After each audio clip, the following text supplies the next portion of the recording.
College of Science and Technology Reserve Officers Training Corps of Cadets. The arrival honor will be returned by the Samson College of Science and Technology ROTC Unit Cadets under the command of Cadet Major Beverly B. Florence, First Class Corps Commander of the Signal Class 2024-2025.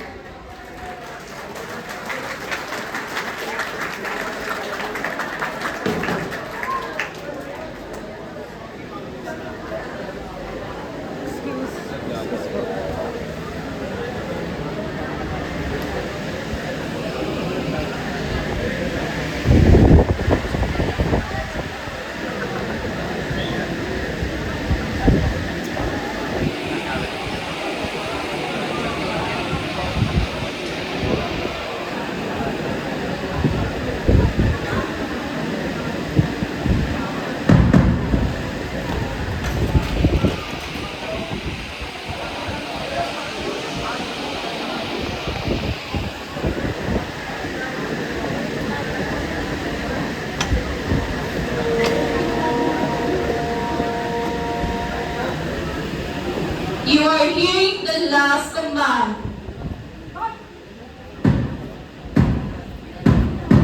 Cylindrical Company of SCST ROTC Unit by the Signal Class of the Signal 2024-2025 will proceed with the drill without further commands.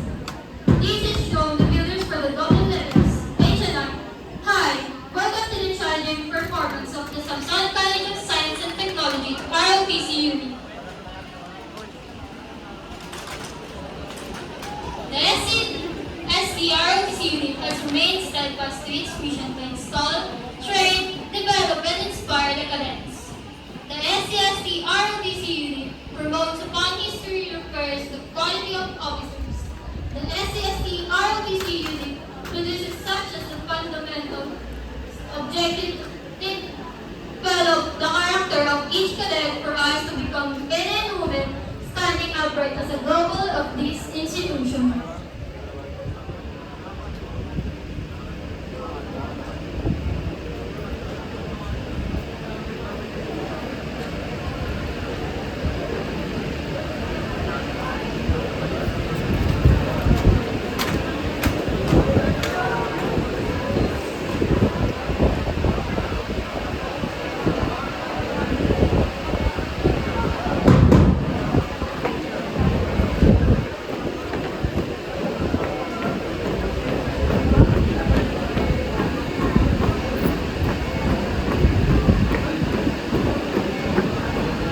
This perfection is displayed as we dedicated our lives in the service of country, such as the message that lies behind the conceptual circles defining the hearts and soul of each attack. We are bound with a relentless pressure and yet develop a sense of integrity among us.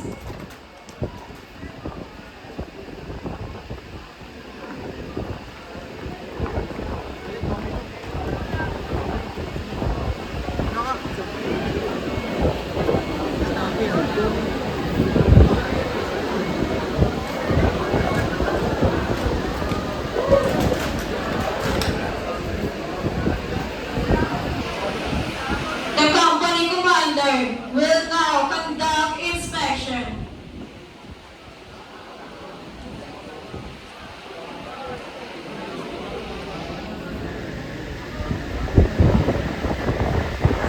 Inspection is a formal examination of personnel, equipment, or facilities to assess readiness, compliance with standards, and overall operational capability. It involves scrutinizing soldiers, uniforms, weapons, and equipment, as well as evaluating training and discipline to ensure that all aspects meet the military ultimate readiness requirements.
birthday.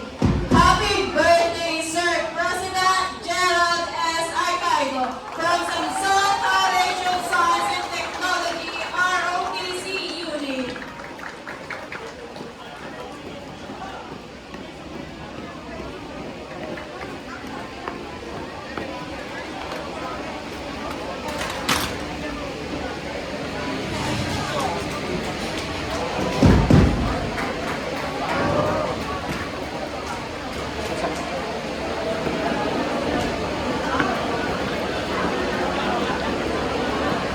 Alos.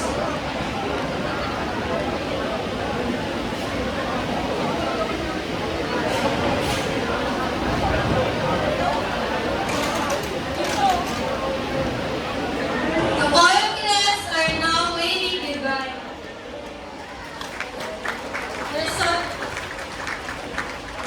The reserve officer training corps has been able to produce biplane equipment equipped with the agility, strength, and will to stand the hardships along the way. They from other beginning, and so everything must come to an end. Although their performance has no exception, we'll give a promise that something we will do back to our beloved audience, visitors, and classmates. It is witnessing gratitude for having inspired us to try hard and move on to all of you who have been our inspirers. No goodbyes as we take our hearts off. Thank you for watching, and we hope you enjoyed the public performance. Let's give them a big round of applause.